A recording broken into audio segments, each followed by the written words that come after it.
नमस्कार, मैं हूं आपके साथ विनीता। और क्योंकि 2025 शुरू हो चुका है और इस नए साल में किसी कविता के साथ मैं पहली बार आपसे मुखातिब हो रही हूं, तो नए साल की ढेर सारी शुभकामनाओं के साथ आप सभी का स्वागत है। नए साल की शुरुआत के साथ हम सभी खुद से बहुत सारे वादे करते हैं, बहुत से न्यू ईयर रेजोल्यूशंस लेते हैं।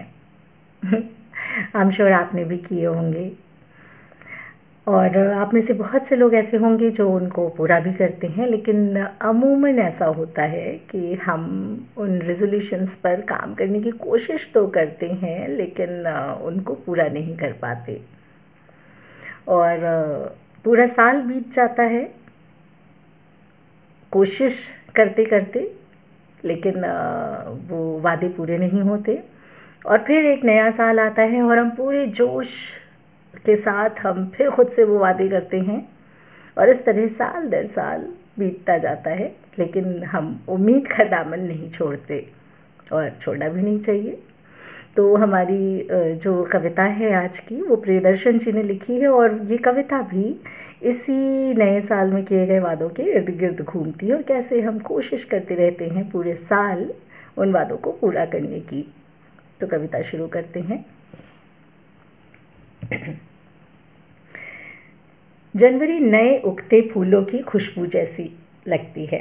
जनवरी नए उगते फूलों की खुशबू जैसी लगती है, जब पहली बार बाग में दाखिल हो रही हों, सोचते हुए अभी तो शुरू हुआ है साल और इस बार तो सहेज लेंगे वो सब जो इतने सालों से बिखरा पड़ा है। फिर फरवरी आकर कुछ फूल गिरा जाती है पाँवों पर। फरवरी आकर कुछ फूल गिरा जाती है पाँवों पर और सरगोशियों में याद दिला जाती है कि कोहरे कोहरे में कुछ वक्त फिसल गया है। फिर भी अफसोस नहीं है, न ताजगी में कमी है कोई। आखिर कम नहीं होते 11 महीने और सहेजना शुरू करने में लगता तो है थोड़ा वक्त। मार्च थोड़ी तपिश और थोड़ा पसीना छोड़ जाता है। मार्च थोड़ी तपिश और थोड़ा पसीना छोड़ जाता है, कुछ फिक्र भी कि अब तक ज़िंदगी पटरी पर नहीं आई है। फिर भी एक तसल्ली है कि मौसम में ऊष्मा है और थोड़ी से धीरज, थोड़ी समझदारी से तानी जा सकती हैं वक्त की प्रत्यंचाएं अपने अनुकूल। अप्रैल के साथ आता है शुष्क सा यथार्थ। अप्रैल के साथ आता है शुष्क सा यथार्थ कि फिर वही मौसम जिसमें वक्त की धूप कोमल इरादों की पत्तियों को झुलसाना शुरू करती है। हम कमरे में हैं और मेज़ पर कलम खुली पड़ी है। कागज़ उड़ रहा है और शब्द पकड़ में नहीं आ रहे। थोड़ी सी बोरियत, कुछ थकान और चाय पीने की इच्छा जो हमें खींच लाती है कमरे से बाहर। और अब हम मई के सामने हैं। बाहर धूल है, भीतर क्लांति। बीच में सिर पर पड़ती हुई धूप। हम क्या करें, कहाँ जाएं? ये वो मौसम है जो कमरे से बाहर जाने की इजाज़त नहीं देता। ये खुद को याद दिलाने का वक्त है कि साल अपने आधे सफ़र के अंतिम पड़ाव पर है और उम्मीदों और इरादों के इम्तिहान लगातार होते जाएंगे मुश्किल। लेकिन फिर वही सवाल, कहाँ जाए, क्या करे कोई? जून थोड़ी सी उमस और चिपचिपाहट के साथ आता है। आधी के बचे होने का एहसास बांधे हुए है अब भी और मेज से धूल साफ की जा रही है।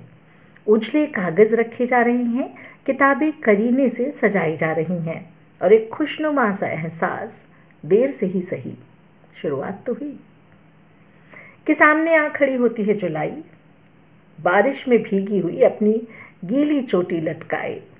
कमरे में बूंदें आ रही हैं और कागज़ कोरा का कोरा है। कलम पड़ी है किनारे और मन स्थिर नहीं है। कुछ दोस्तों की मीठी याद और कुछ दुश्मनों से तूर्ष ईर्ष्या, जिन्हें मौसम का कोई दखल रोकता नहीं। अगस्त से शुरू हो जाती है ढलान और कुछ थकान भी, जिसमें पहली बार शामिल है ये उदास करने वाला ख्याल कि ये साल भी जेब और ज़िंदगी से यूं ही ना निकल जाए।